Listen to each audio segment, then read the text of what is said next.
What's up, guys? My name is Zach, and today I am wearing Crocs, but I'm also driving a 2023 Ford Bronco Raptor. Up front is a 3.0-liter turbocharged V6, and down below is a 10-speed automatic transmission. Now, I have had the absolute privilege of driving this car for the last 7 days. Ford loaned it to me for a week to get my thoughts, and so I'm going to share it with you today. This is one amazing vehicle, and I'm very excited to share it with you here on the YouTube channel of Shooting Cars. But if you would like to submit your own vehicle, you can head on over to my website, zackpradel.com/submit. It's a quick and easy submission form. It takes under a minute to fill out, and I come out to you. But let's get back to that 3-liter twin-turbo V6 under the hood. Well, it makes 418 horsepower and about 460 foot-pounds of torque. It's a quick motor. It's not my favorite. I really truly believe that the Bronco Raptor should have gotten a V8, whether that's the 5-liter Coyote, maybe something else, I don't know, but it is missing that sound. And it's just, I'll be honest, not as quick as I thought it was going to be. Now, of course, the Bronco Raptor isn't built for straight line speeds, but if you're going in expecting that, you're going to be disappointed. It's not that quick. However, I do like the power that does come from it. 418 horsepower is good, and it's all bottom end, although it is a turbo. Once you get up towards the top, you don't really feel a whole lot moving and grooving. I would love to see Ford throw a 5-liter into one of these down the road, hopefully to compete with the 392 Wrangler, because I do prefer that engine over this. Oh, come on. Like I said, paired to it is a 10-speed automatic transmission. It's been shifting fine. In sport mode, it's real aggressive, but you put it back into normal and it shifts normally. And 10 speeds a couple years ago, 10 years ago, were like, oh, you know, it's way too many, blah, blah, blah. I actually think it feels right at home here in the Bronco. Last but not least, of course, the Bronco Raptor is 4-wheel drive, and most of the money is spent on the suspension. So it has independent front suspension, but a solid rear axle. That's how a lot of Baja trucks are set up, to allow for a lot of droop and movement up front. So it's very cool to see that. The suspension is done by Fox, which is a very reputable company. How does it feel to drive the Bronco Raptor? Well, it's just a little bit quicker Bronco. It's funny, the suspension doesn't really soak up normal bumps unless they're huge. It soaks up the giant bumps really well, but normal road bumps, you're still gonna feel no matter the suspension mode, which we'll talk about later on. You do have several exhaust modes, which do liven up the sound a little bit, but I personally think it sounds like an Infiniti Q50, just doesn't have the meat and potatoes I'm looking for. That being said, frontward visibility is wonderful. Rearward visibility is one of the worst I've ever experienced. Out the back window, you can't see anything because your giant Baja tire is in the way.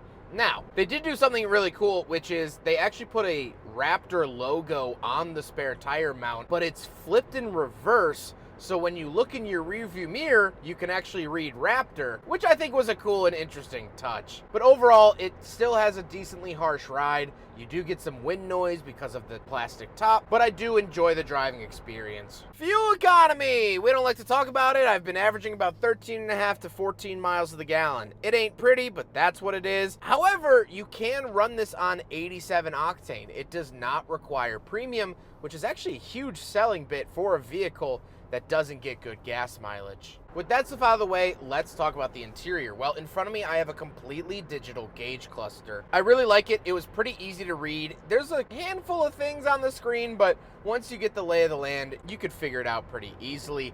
And I'll talk about the drive modes now. There's tons of different drive modes for the Bronco Raptor, and they all have really cool graphics when you switch the modes. I think this is one of the coolest parts of the interior, and it just makes me feel so special whenever I put it into sport or slippery or tow, things like that. On the steering wheel, on the left, we have our cruise control options. This does have adaptive cruise. And off to the right, we have our phone options, selectors, skip track, and those buttons. Towards the bottom, we have 4 different mode buttons for our steering. So for steering, we have normal, comfort, and sport. Then we have our R button, which is going to be the custom drive mode that you design yourself, so you can select what you want. And off to the right, we have the suspension dampening settings for normal, sport, and off-road. And then we have our exhaust modes for quiet, normal, sport, and Baja. Baja exceeds the legal limit for the exhaust, so you can only use it off-road. But don't worry, I'm not going to tell no one. The overall steering wheel is nice. I do like the red stripe down the middle, so when you're off-roading, you can tell if your wheels are straight or not. And it does have paddle shifters around the back. Off to the left, we have a very recessed climate control vent and our headlight switches. And moving out of the door, we just have our lock and unlock. Up on top of the dashboard, we do have a USB charger that's USB-A and USB-C, which is right in front of a little thread. So this will actually allow you to plug in a dash camera or a trail camera to show off your adventures built right into the dash. You could charge it with the USB and screw it right into the tripod mount. Moving into the center, we have a bunch of buttons for our sway bar disconnect, front diff lock, rear diff lock, trail turn assist, traction control on and off, and the hazard switch. Love to see those. And then we get our giant infotainment system, wireless Apple CarPlay and Android Auto, and we do have cool features like zone lighting and driver assistance. But beyond that, nothing really too crazy. Here's the camera system that comes on the Bronco Raptor, which I am a pretty big fan of. Down below that, we have our radio buttons for the volume and tune, as well as our camera button, automatic start stop, on and off, parking sensors, skip track, and play pause. Then down below, we have our climate controls. So we do get dual zone auto climate here in the Bronco Raptor. We get a heated steering wheel and heated seats, of which will burn you out of the truck if you put them all the way up to the top. I am a stickler for heated seats. I want them to feel like the 1st Battalion's got their flamethrowers on my back. And boy, does the Raptor Bronco deliver. This is the only vehicle, this and the Raptor R pickup truck are the only two vehicles that I've actually had to turn down the heated seat because it was getting too hot. That is seriously impressive. Down below, I do have a USB-A and USB-C, as well as a wireless charger. And moving into the center console, we do get a physical shifter. Love to see this. It's not like one of those turn dials or anything like that. It's a real manly, girthy shifter. And down below that, we have our drive mode select. So you already saw all the drive modes that you can select here in the Bronco Raptor, but it's all done down here with this little turn dial, as well as you can manually put it into 2 high, 4 low, 4 automatic, and 4 high. Off to the right, we have cup holders, and just like every other Bronco before it, it also fails. Nothing crazy to be expected. Moving back behind that, that's actually where we'll find our power windows and child locks, as well as our power mirrors, and we do get a Raptor center console with a little tray, but that's it. The seats are comfortable, but as you'll notice with the dashboard and the seats, they're actually like a navy blue. At night it looks black, but this is navy blue and orange. Shout out to the Illini. But they are pretty comfortable seats. Like I said, the heated seats put in the work. They're power, which the Jeep Wrangler only got this year, so power seats, love to see that in the Bronco, and overall it's been a good experience. However, speaking of seats, we do have back seats, so let's go do a back seat review. All right, so we're in the back of the Raptor. People like calling it that. Couple of things to note. First of all, I do have my window switches down here in the center console. They are not on the doors because the doors are removable. Again, they give you a tool set in the glove box we'll talk about later on. I do have a USB-C and USB-A and a regular wall outlet back here. Love to see that. I also do get a little center console here, 2 cup holders, but that's pretty much it. And the navy blue with orange stitching carries on back here. They really are big fans of the Fighting Illini, so interesting to see that. And this section of the roof does come off. We'll talk about that with the exterior, but very cool to note. Otherwise, it's a back seat. I fit fine. I'm 5'11". I'm not a small guy, and headroom is good with the top on or off. Knee room is good, and this is my driving position, so you are going to be able to drive adults in the back of your Bronco, which is very nice to see. Let's hop out. We'll take a quick look at the trunk and cargo space, and then we'll talk about the looks. All right, so we're on the back of the Bronco Raptor, and you can lock it from this handle, but pull it out here, and this door extends out.